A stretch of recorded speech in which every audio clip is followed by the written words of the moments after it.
Listo, vamos a iniciar. Bueno, muchas gracias a todos por su participación en esta segunda charla del Café Científico 2020 Watch CBG. Es para el Centro de Tecnología Genómica. Un gusto contar con la participación de la maestra Karina, que nos acompaña por parte de la Universidad Autónoma de Chihuahua y de la Facultad de Ciencias Químicas. Además de contar con la presencia del candidato doctor Alfredo Juárez, quien va a ser la persona que nos impartirá esta segunda charla. No sé si gustas decir algo, Karina, por parte del Autónoma de Chihuahua. Hola, pues bienvenidos a todos. Muchísimas gracias por su asistencia. Muchísimas gracias al candidato Alfredo Juárez por su participación y sobre todo pues transmitirnos en este caso lo que están realizando ustedes como Centro de Biotecnología Genómica, específicamente, bueno, en las líneas que nos va a presentar. Es un gusto para nosotros desde la Universidad Autónoma de Chihuahua saludarlos y bueno, a través de nuestras pantallas pues se les envía un fraterno saludo y bueno, pues atentos aquí a la charla. Gracias por la invitación y bueno, le dejo el micrófono, yo creo que al maestro salvo a otra cosa, Aldo. Sí, gracias. Gracias, Karina. Les voy a contar un poquito de la reseña curricular del candidato doctor Alfredo Juárez Saldívar. El candidato doctor Alfredo es originario de la ciudad de Reynosa, Tamaulipas. Es ingeniero químico egresado de la Universidad Autónoma de Tamaulipas. Cuenta con una maestría en Ciencias en Biotecnología Genómica, egresado del Centro de Biotecnología Genómica y actualmente es candidato a doctor en Ciencias en Biotecnología por parte de la Red de Biotecnología del Instituto Politécnico Nacional, adscrito al Centro de Biotecnología Genómica. Como acervo bibliográfico de publicaciones, tiene 4 publicaciones en revistas indexadas en los últimos 3 años y sus principales intereses de investigación es el área biotecnológica, programación, bioinformática y quimioinformática. Bienvenido, candidato doctor Alfredo. Muchas gracias por apoyarnos y de hacer difusión de las líneas de investigación que están desarrollando en el Laboratorio de Biotecnología Farmacéutica aquí en el centro. Adelante. Muchas gracias por la presentación. Estoy compartiendo la pantalla, no sé si alguien puede confirmar si la tienen ahí. Sí, se ve bien, Alfredo, gracias. Perfecto, muchas gracias. Bueno, pues un saludo a todos. Es un gusto para mí poder compartir con ustedes este café científico. Vamos a estar hablando sobre el reposicionamiento de fármacos para enfermedades extendidas y emergentes. Y les voy a estar platicando sobre algunos estudios que se han hecho en el laboratorio, enfocados en el estudio de proteínas y de ligandos para tratar estas enfermedades. Primero me gustaría empezar con la explicación de las enfermedades emergentes y desatendidas. Por un lado, tenemos las enfermedades emergentes, que son todas las enfermedades recién descubiertas o de las cuales se conoce relativamente poco acerca de su origen, sus agentes etiológicos o su patogenia. En el caso de enfermedades reemergentes, son aquellas que muestran un aumento de incidencia. Ejemplo de estas enfermedades, pues sin duda es la COVID-19, la cual nos tiene conectados aquí a la distancia. Pero incluso recordarán que antes de escuchar de la COVID, oíamos hablar del Zika, de la chikungunya, del dengue, que son enfermedades que aún no se han controlado en nuestro país.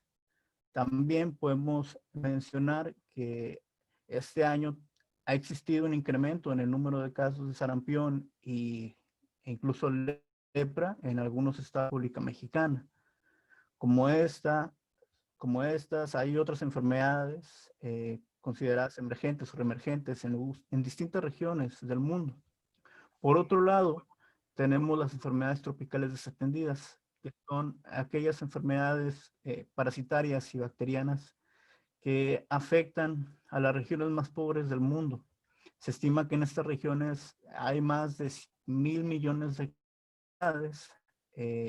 Se caracterizan por afectar principalmente el desarrollo físico y cognitivo de las personas, lo que ocasiona que estas regiones se vean envueltas en un ciclo de pobreza y enfermedad, ya que es la misma enfermedad la que les impide poder crecer económicamente y tener las condiciones de salubridad adecuadas para una buena vida y una vida sustentable. Ejemplos de estas enfermedades es la elefantitis, eh, el tracoma, la orcocircosis. También podemos hablar de la enfermedad de Chagas o la enfermedad del sueño, transmitida por los parásitos del género Trypanosoma, o los distintos tipos de leishmaniasis que existen debido a este parásito, Leishmania.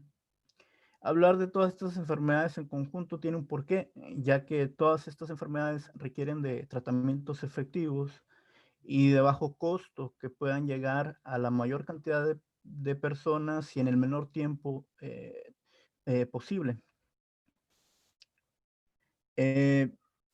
Por esta razón, en el laboratorio de biotecnología farmacéutica hemos adoptado el uso de técnicas bioinformáticas para tratar de resolver estos problemas.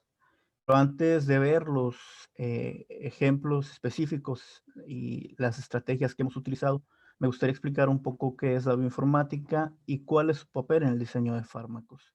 En este diagrama podemos ver que la bioinformática trata del estudio de las proteínas como de aminoácidos, de proteínas como de genes de los organismos. Comienza con el estudio del genoma de un organismo. En este caso podemos ver en el diagrama el ejemplo de un cromosoma humano, de donde se aísla un gen, o sea, una secuencia de DNA, el cual puede ser analizado computacionalmente, traducido a una secuencia de aminoácidos, y esta secuencia de aminoácidos o incluso la misma secuencia de DNA puede ser comparado con secuencias similares disponibles en distintas bases de datos de otros organismos, con el fin de identificar regiones conservadas o regiones no conservadas que nos ayuden a entender un poquito más la evolución o la funcionalidad de ciertos productos génicos. Otra de las áreas también influyen en las que se ve envuelta la bioinformática, sobre todo esta área de la informática conocida como bioinformática estructural, que como su nombre lo indica, se involucra en el estudio de estructuras de macromoléculas en los organismos.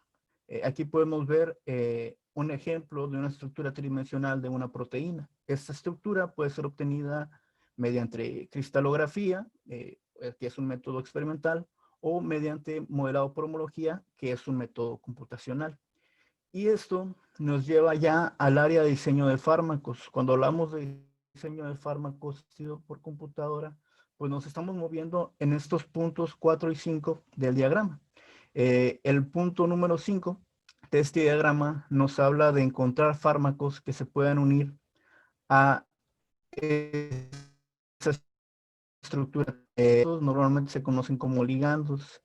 Y bueno, un pequeño diagrama nos muestra que pues lo que buscamos es la estructura de una proteína y un compuesto que se pueda unir. Pero ¿cómo hacemos esto? Bueno, aquí ya es donde empezaríamos a hablar acerca del diseño de fármacos asistido por computadora. Existen múltiples estrategias en el diseño de fármacos. Sin embargo, todas ellas requieren de una de prueba y error. Y aquí es donde la computadora nos ofrece una ventaja, porque podemos evaluar una gran cantidad de compuestos en relativamente poco tiempo. El objetivo principal de todo proyecto de diseño de fármacos, pues es el identificar una serie de compuestos que sean activos, fáciles de obtener y con propiedades farmacológicas deseadas. Si bien los métodos computacionales no son tan exactos como las pruebas in vitro, sí nos ofrecen la capacidad de observar cierta tendencia hacia el comportamiento de ciertas moléculas. Dentro de todas las estrategias computacionales que existen, pues una de las que más utilizamos en el laboratorio es el enfoque basado en la estructura, que es, como su nombre lo indica, comenzar con la estructura tridimensional de una proteína.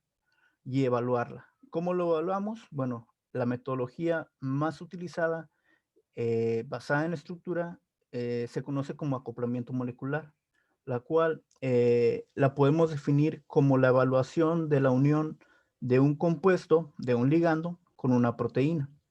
La imagen que vemos aquí en el pequeño gráfico, podemos observar que hay una molécula pequeña, un compuesto conocido como ligando en color verde, que está colocado dentro de una cavidad en la superficie de la proteína. Ese sería nuestro complejo proteína-ligando. Y la manera en que nosotros evaluamos el comportamiento de ese ligando es mediante la evaluación de la afinidad, conocido como puntaje de acoplamiento, que no es más que el resultado numérico de una función que considera el potencial energético de las distintas interacciones que pueden ocurrir. El otro parámetro que observamos en el acoplamiento es el modo de unión, que es una lista de coordenadas espaciales de cada uno de los átomos, tanto del ligando como de la proteína, y que si extrapolamos y medimos las distancias que hay entre esos átomos, nos daría las distintas interacciones no covalentes presentes en el complejo. En este pequeño diagrama a la derecha podemos ver resumidas las principales interacciones que vamos a observar en un complejo proteína-ligando. Tenemos interacciones electrostáticas, interacciones de halógenos, cation pi, stacking, puentes de hidrógeno e interacciones hidrofóbicas. Esta metodología la hemos utilizado ampliamente en el laboratorio, de modo que hemos optado por diseñar una especie de flujo de trabajo donde involucra esta metodología que les acabo de explicar, junto con otros acercamientos aplicados al reposicionamiento de fármacos. ¿Y qué es el reposicionamiento de fármacos? Bueno, el reposicionamiento de fármacos como la identificación y desarrollo de nuevos usos para fármacos ya existentes. Esto es utilizar fármacos que fueron concebidos para tratar una enfermedad, utilizarlos en el tratamiento de otras enfermedades, enfermedades nuevas, enfermedades emergentes, enfermedades desatendidas. Esto nos puede ayudar a reducir los costos de investigación porque son compuestos que ya mostraron ser seguros para los humanos. El flujo de trabajo que les mencionaba que desarrollamos en el laboratorio de biotecnología farmacéutica está descrito en esta diapositiva. Se los comento de manera breve. Comenzamos con un complejo de referencia, un complejo proteína ligando, en el cual se calculan las interacciones no covalentes de interés, justo como lo vimos en la diapositiva anterior. Estas interacciones, este diagrama que tenemos aquí en la diapositiva, es convertido a una serie de números. Es una secuencia numérica que nos permite a nosotros, digamos, expresar de manera breve y cuantitativa el perfil de interacciones que tiene el complejo. Este perfil de interacciones nos sirve a nosotros de referencia para poder identificar compuestos que puedan tener un perfil de interacciones similar. Esto quiere decir que van a interactuar con la proteína de la misma manera que el compuesto de referencia. Para nosotros generar estos perfiles de interacción, partimos siempre del acoplamiento molecular. Seleccionamos un blanco farmacológico, dependiendo del caso de estudio que estemos manejando. Y a partir de ahí, aplicamos el acoplamiento molecular para cada uno de los fármacos de la librería FDA que tenemos definida en el laboratorio. Esta interacción, este acoplamiento nos genera el perfil de interacción y nosotros buscamos qué perfil de interacción o qué compuesto puede tener un perfil de interacción similar al del blanco de referencia. En este pequeño ejemplo vemos que de los cinco perfiles de interacción que se muestran, pues este en rojo tiene un perfil de interacción igual al de referencia. Eso nos indicaría a nosotros que este compuesto puede tener una interacción similar al compuesto de referencia y es el que utilizaríamos nosotros para estudios posteriores. estudios in vitro o un poquito computacionalmente más avanzados. Pero este estudio, esta comparación no lo hacemos a simple vista. Utilizamos distintos parámetros de similitud. Ejemplo de ellos es el coeficiente de Tanimoto, que no es más que un cálculo matemático descrito en esta fórmula, que nos va a arrojar un número entre el 0 y el 1, siendo el 1 la mayor similitud posible y siendo 0 la mayor disimilitud posible. Con esto, quiero entrar ya a ciertos trabajos que donde hemos utilizado estas técnicas computacionales con el fin de intentar solventar problemas donde se involucran enfermedades emergentes. Caso de ello fue un trabajo que fue parte de mi trabajo de maestría. Fue un trabajo sobre la chikungunya. Esta enfermedad empezó a tomar relevancia en México en el año 2013, 2014, que fue cuando empezaron a existir los primeros casos en el Caribe y en el sur de México. Esta enfermedad se caracteriza por dolores musculares, fiebre alta, náusea, vómito, y es causada por el mosquito Aedes aegypti, albopictus, que son los mismos que transmiten el dengue y el Zika.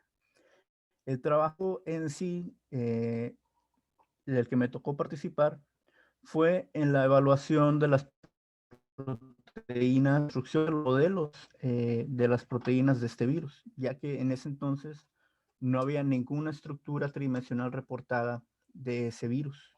Lo que se hizo fue comenzar con las secuencias de aminoácidos reportadas de ese virus, generar un modelo por homología, un modelo computacional de cómo sería la estructura tridimensional de la proteína.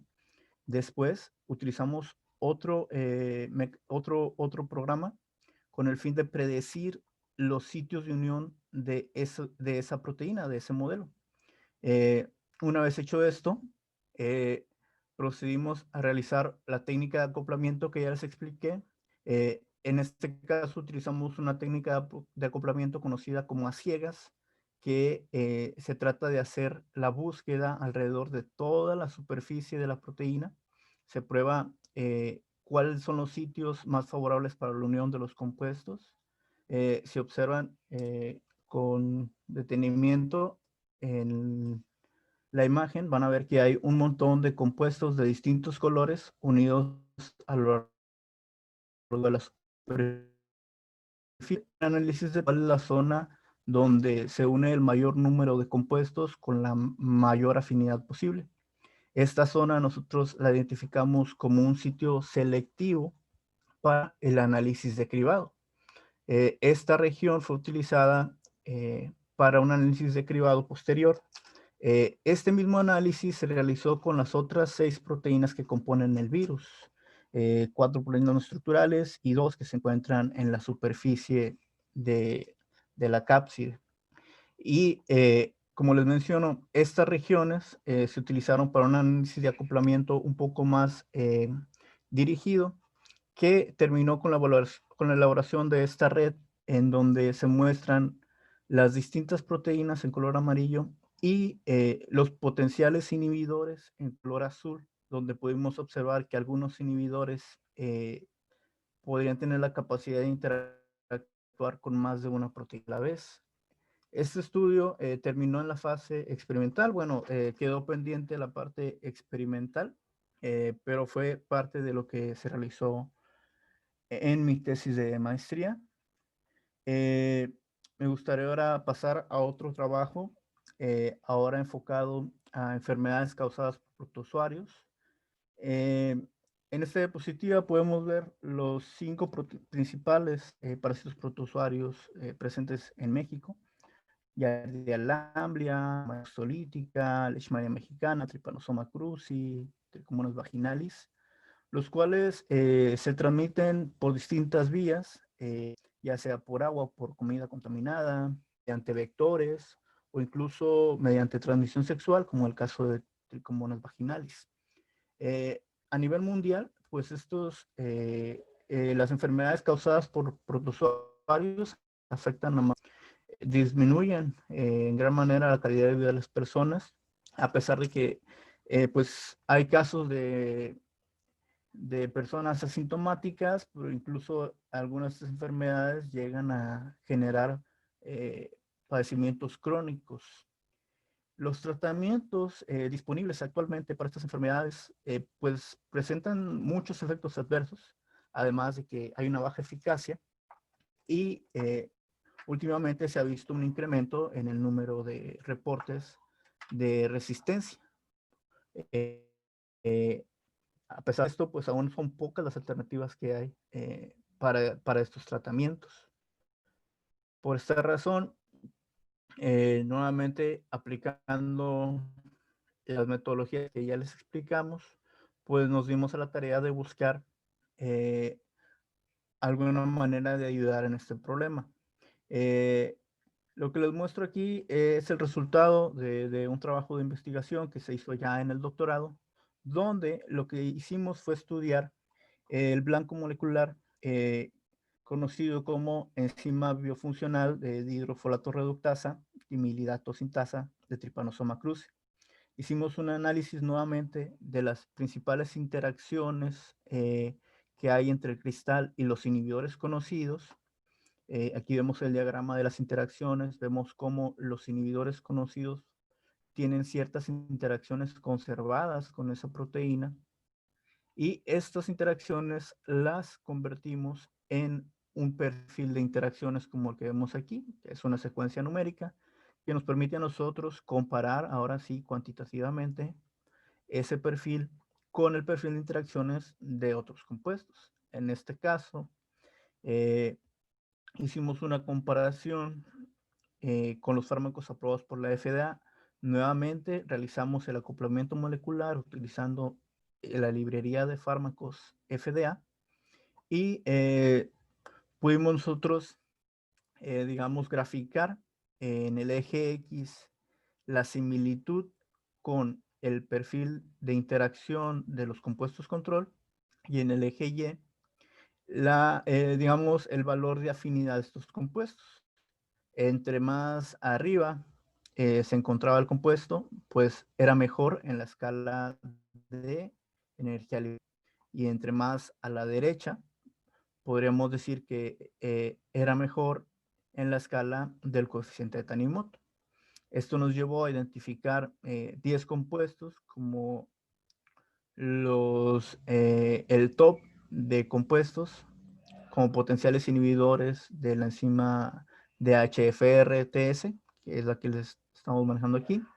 De estos 10 compuestos, se evaluó pues sus interacciones intermoleculares a mayor detalle y tuvimos la oportunidad de evaluar 4 de estos compuestos en epimastigotes de T. cruzi, donde observamos que los 4 tenían pues relativamente buena actividad sobre los epimastigotes y que 3 de ellos incluso tenían valores de inhibición similares a los compuestos de referencia. Otro de los trabajos que realizamos evaluando ya más de un protozoario a la vez, como nos dimos cuenta que algunos de los protozoarios compartían ciertas características y que sus proteínas eran similares, pues decidimos buscar eso, decidimos buscar qué proteínas estaban compartidas en las distintas especies de protozoarios y ver si podíamos encontrar algún blanco farmacológico compartido en una o más especies. El estudio comenzó con la obtención de las secuencias de aminoácidos de 5 especies de protozoarios, las 5 especies que ya les mencioné. Se identificó mediante estudios de ortología qué proteínas estaban compartidas en los 5 protozoarios. De esas proteínas hicimos un análisis con otras bases de datos como BLAST, como como PDB y como BindingDB, que contiene información acerca de blancos farmacológicos y nos ayudó a identificar de esas proteínas compartidas cuáles eran los potenciales blancos farmacológicos. Potenciales blancos farmacológicos compartidos en 5 especies de protozoarios. De ahí seleccionamos algunas proteínas y decidimos realizar el cribado virtual justo como el que mencioné anteriormente. Esto ya nos llevó a la selección de compuestos, que como les digo, estos compuestos seleccionados pasan a un análisis posterior, ya sea de actividad antiprotozoaria, un ensayo in vitro sobre el parásito, o a su evaluación sobre la enzima para ver si realmente disminuye la actividad enzimática. En algunos casos se puede aplicar la dinámica molecular con el fin de describir de mejor manera la interacción entre el ligando y la proteína. Este sigue siendo un método computacional, pero es un poco más detallado que el acoplamiento molecular. La idea de todo esto es llegar a obtener un compuesto líder que sea el principio, digamos, o una estructura que nos indique cuál podría ser el grupo funcional eh, de interés con el fin de generar análogos que puedan ser probados sobre el parásito con el fin de obtener algún compuesto útil que pueda ser pues probado como potencial fármaco. Del estudio que les acabo de mencionar, pues aquí tengo los resultados, que fue partir de las secuencias reportadas en la base de datos UniProt. Seleccionamos, son alrededor de 90,000 secuencias las que descargamos. Hicimos un análisis de anotación funcional, que esto fue identificar cuáles de estas secuencias tenían alguna función o participaban en algún proceso biológico de interés en los protozoarios. De ahí identificamos alrededor de 10,000 secuencias y descartamos más de 80,000. Esas 10,000 secuencias seleccionadas fueron comparadas mediante métodos de ortología, que esto es agrupar secuencias de acuerdo a su homología, a su similitud. Usamos 3 métodos distintos para para evitar cualquier sesgo que pueda presentar alguno de los programas. Una vez identificadas las secuencias compartidas, comparamos esas secuencias con la base de datos PanGINDB, que es la que contiene la información acerca de los blancos farmacológicos ya reportados para los fármacos aprobados a nivel mundial. Entonces, esto nos ayuda a identificar potenciales blancos farmacológicos compartidos en las especies.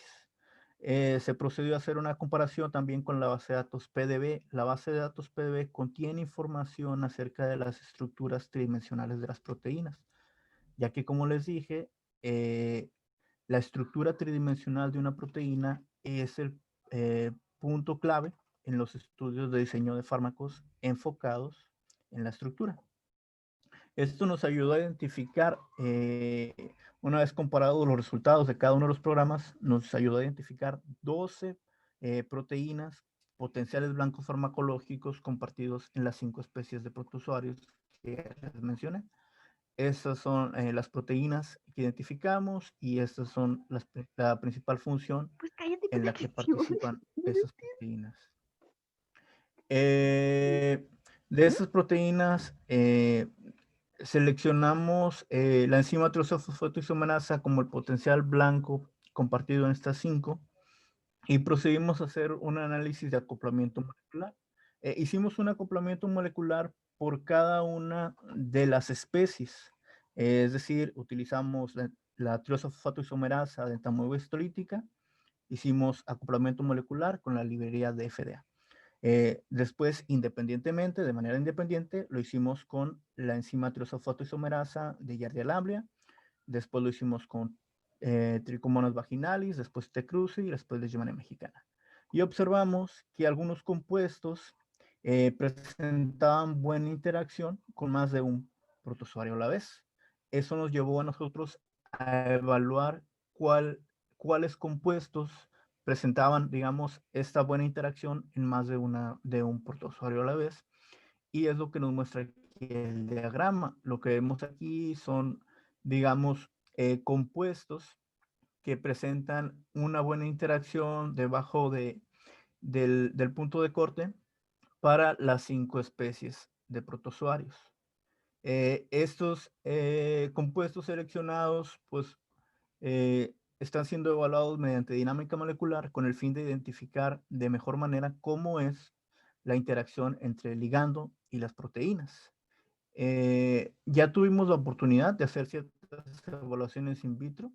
Probamos 4 compuestos sobre 3 protozoarios y pudimos observar que al menos el compuesto 45 pues presenta una IC50 menor a los fármacos de referencia en trofosoditos de entamoeba histolítica y de Giardia lamblia.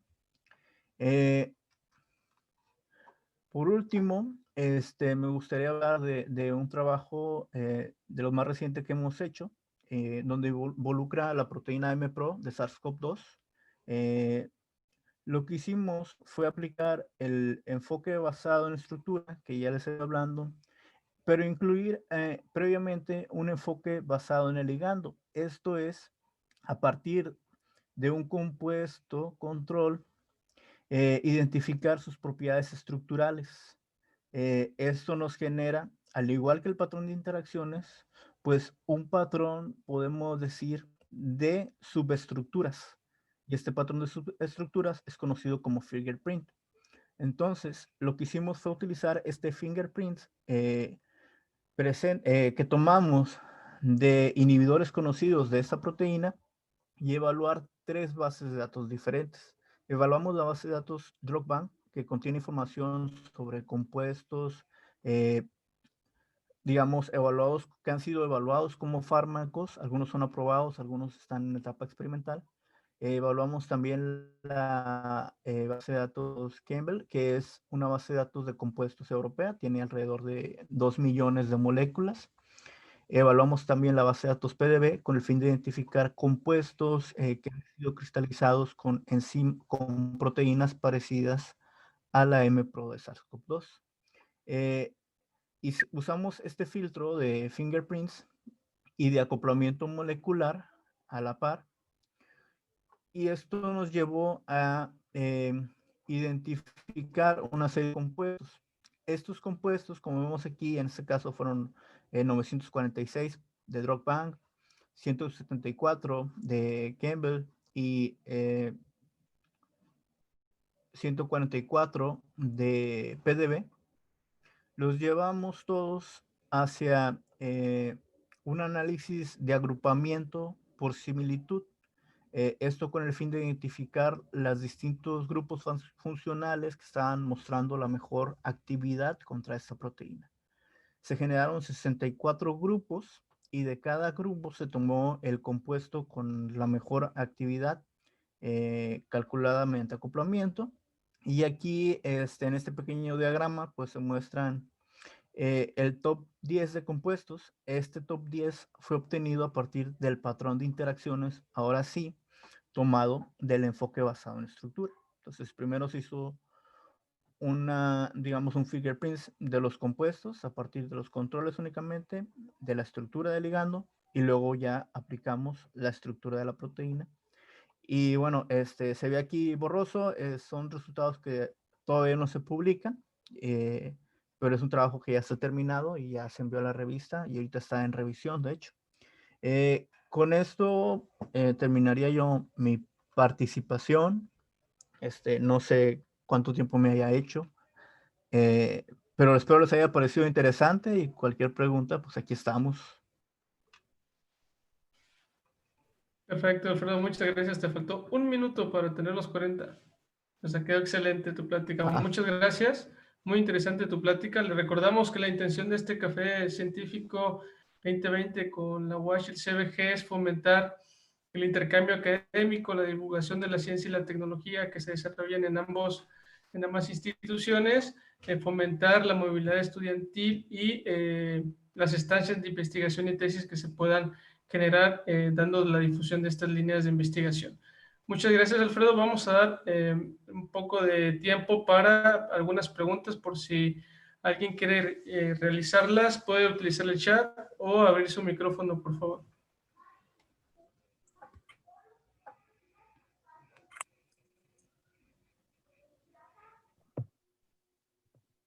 Lo que hay preguntas y todo, pues bastante interesante la charla. La verdad es que a mí me parece de lo más interesante. Yo quisiera iniciar para que los demás pues se animaran a empezar ahí a preguntarte, Alfredo, ¿cuáles han sido los retos para ustedes, sobre todo el trabajar la cuestión de bioinformática, la cuestión de la comparación de las bases de datos, sobre todo, ahora que no, la cuestión de COVID-19, ¿cómo ves esas perspectivas en cuanto a las herramientas? Que puedes comentar tú a lo mejor a los estudiantes que se encuentran ahorita, pues quizás hasta de licenciatura, o los mismos de posgrado, que bueno, para nosotros creo que es un nivel un poco más avanzado para ya maestría o un doctorado, que puedes comentarnos en ese aspecto. Yo creo que lo más difícil que nos hemos topado es el encontrar la herramienta indicada para el trabajo indicado, porque una computadora va a funcionar independientemente de lo que tú le digas que haga, pero el resultado que te dé va a depender de lo que tú le pongas. Entonces, saber interpretar los datos que te está pidiendo la computadora y saber interpretar el resultado que te está ofreciendo la computadora, y creo que ha sido lo más difícil. Porque en un principio, normalmente cuando mandamos los trabajos a revisar, ya en la revista, los revisores nos contestan, saben que aquí como que están confundidos porque ese programa realmente no hace esto, ¿no? Entonces ahí tenemos nosotros que entender mejor, explicar de mejor manera qué es lo que estábamos buscando hacer y qué fue lo que obtuvimos. Yo creo que ese sería el reto más importante, el entender bien qué es lo que se está haciendo. Muchas gracias. Creo que tienes por aquí otras preguntas. Te las leo, Aldo, tú, luego. Sí, Karina, por favor, si quieres. Sí, te preguntan también que sí, ¿qué software se utiliza para hacer el cribado virtual? Ok, se utilizan varios, porque como vimos son varias etapas. Principalmente es uno que se llama Vina, se llama así, Vina como de vino, pero con A, Vina. Y es el principal de acoplamiento molecular, el que más se utiliza. No sé si lo llegué a poner por aquí en algún... Sí, aquí lo tengo, Autodoc Vina. Es el principal que se utiliza para el acoplamiento, pero hay muchas herramientas extras que utilizamos. A lo largo de la diapositiva fui poniendo ahí las herramientas. Por ejemplo, también utilizamos Protein Ligand Interaction Profiler. Esa es otra herramienta. Pero sí, ese también sería parte de la respuesta a la pregunta que tú hiciste, Karina, de los retos. El poder agrupar un programa después de otro, eso también fue un reto que pues ya creo que hemos logrado resolver. Excelente.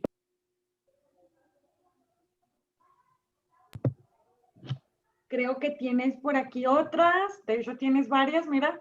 Te dicen que felicidades, muy interesante, que si podrías ampliar el último resultado de SARS-CoV-2, que es bastante oportuno. Bueno, pues lo que encontramos, pues ahorita todavía está en revisión. Ya se mandó la revista, como les digo, son resultados que todavía no se publican. Si pudiera ser un poquito más detallada la pregunta hacia qué parte del trabajo le gustaría que detallara, pues estaría mejor. Excelente. Mientras nos responden, tienes por aquí otra que dice, el reposicionamiento, es decir, el nivel de bioinformática, es suficiente para garantizar el éxito del tratamiento de la enfermedad que se pretende tratar. Si es así, ¿por qué? Y si son necesarios ensayos clínicos adicionales. No. El reposicionamiento a nivel bioinformático, como lo mencioné, no es suficiente. Solo nos puede dar una tendencia hacia el comportamiento de ciertas moléculas. Sin duda es necesario aplicar ensayos clínicos, ensayos de actividad in vitro, pero sí nos ayuda a reducir el número inicial de moléculas a evaluar. Esa es la ventaja de la bioinformática. Y tienes otra también por aquí que dice, respecto al coeficiente de Tanimoto, que mencionabas que el rango era de 0 a 1. Sin embargo, en el ejemplo del perfil de interacción en esa diapositiva, había una fila que incluía el número 2. ¿Qué significa o qué representa ese 2 en el perfil de interacción? Muy bien. Aquí en el perfil de interacciones, lo que significan estos números es que hay una interacción hidrofóbica. Sé que es hidrofóbica por el símbolo en gris de esta línea punteada, con el residuo 109, que es una isoleucina de la cadena B. En el caso de este 2, es una interacción hidrofóbica, nuevamente lo sé por el símbolo de la línea punteada, con tirosina 102 de la cadena A. El coeficiente de Tanimoto lo que hace es tomar toda esta secuencia y compararla con cada uno de estos perfiles. Es un cálculo matemático de matemática de conjuntos. Lo que hace es comparar la suma total del perfil de interacciones A, que sería el compuesto a probar, más la suma de interacciones del perfil del compuesto B, que es el compuesto control, la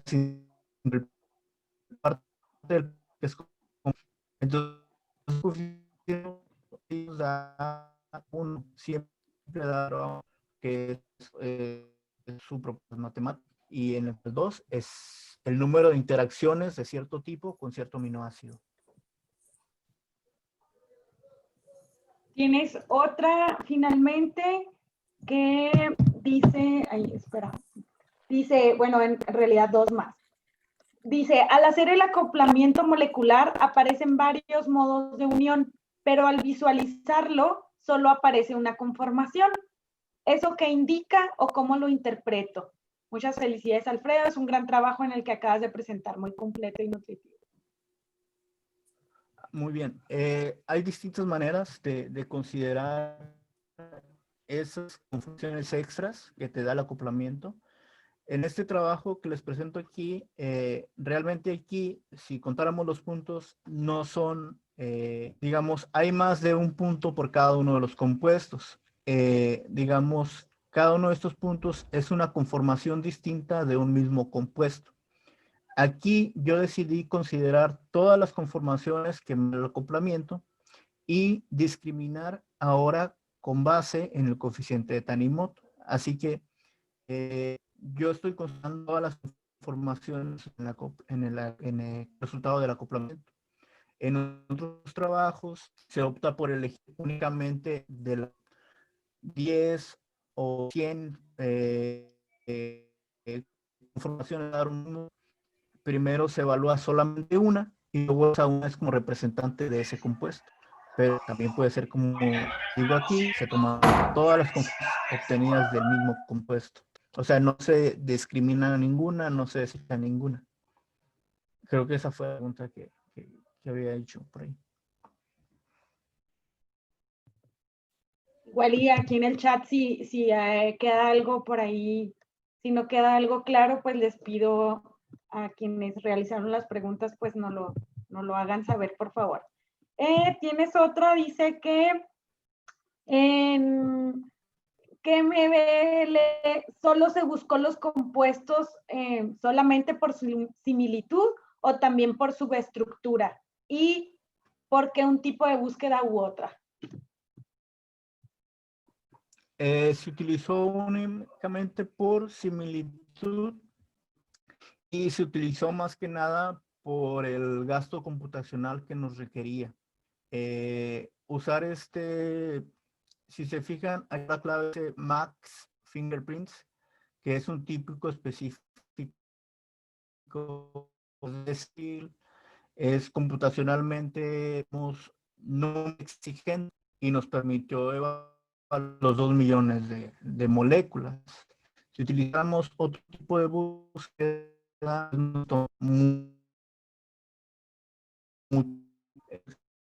eh, por, por similar para la búsqueda, por cuestiones de cómo.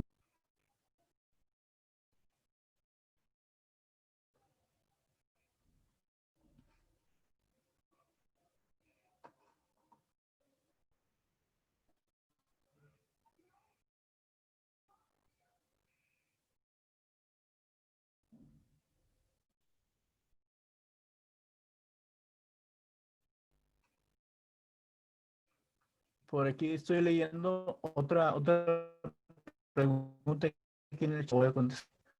Una vez obtenida la conformación proteína-ligando, han hecho dinámica molecular, van en cuenta los efectos de aguanación. Es parte de lo que tenemos considerado para algunos trabajos en específico. No lo presenté aquí, pero sí hemos trabajado con dinámica molecular para evaluar los efectos de solo que pudiera haber.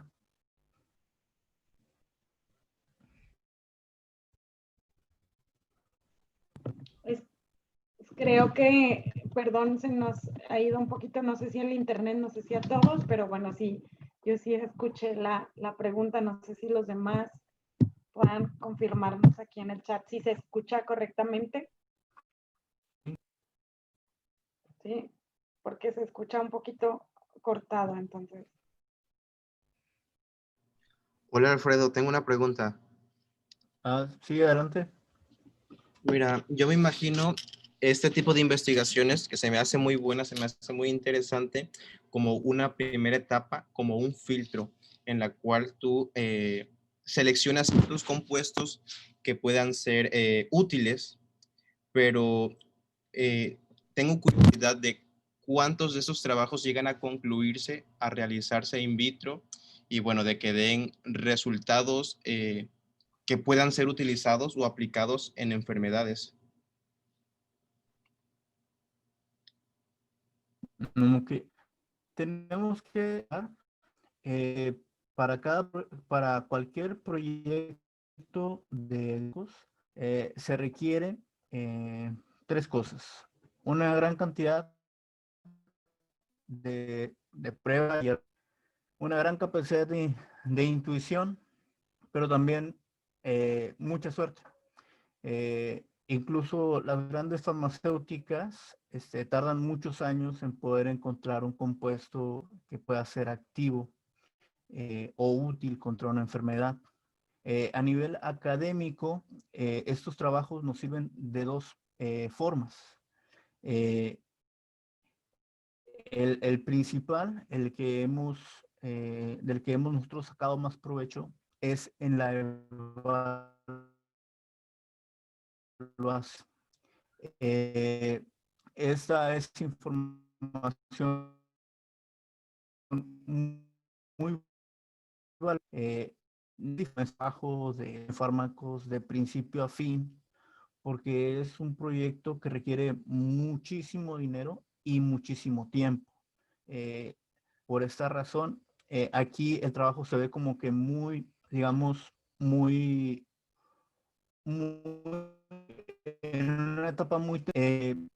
estos trabajos nos han llevado a nosotros como laboratorio a la evaluación in vitro sobre el parásito como tal, pero ya hacer pruebas de clínicas más avanzadas.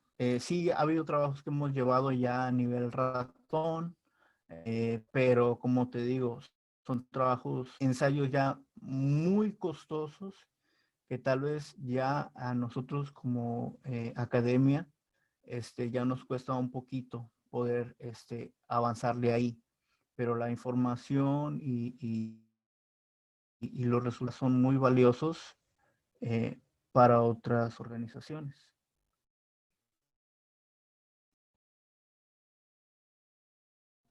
Muchas gracias, Alfredo. Sí.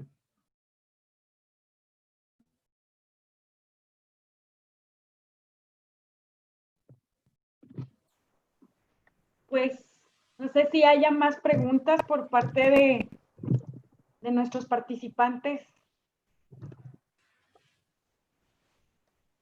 No, Listo. creo que no.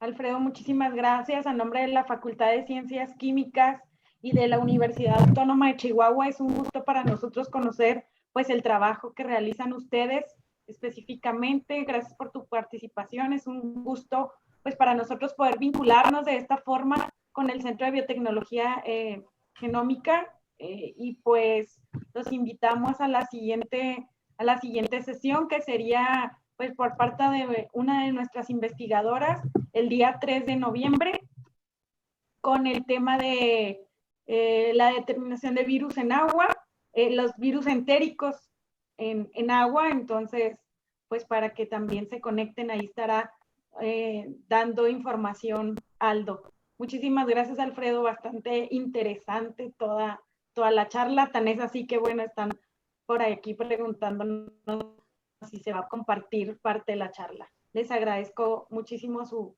asistencia. Aldo, gracias. Muchas gracias a todos, muchas gracias Karina, muchas gracias Alfredo. Te estaremos enviando vía correo electrónico tu constancia por la impartición de esta plática en el Café Científico 2020. Gracias a todos por su asistencia y cuando confirmemos la autorización por parte de Alfredo y de su cuerpo, de sus compañeros de trabajo y su director de tesis, con gusto les compartiremos la plataforma, o más bien la liga para acceder a la grabación.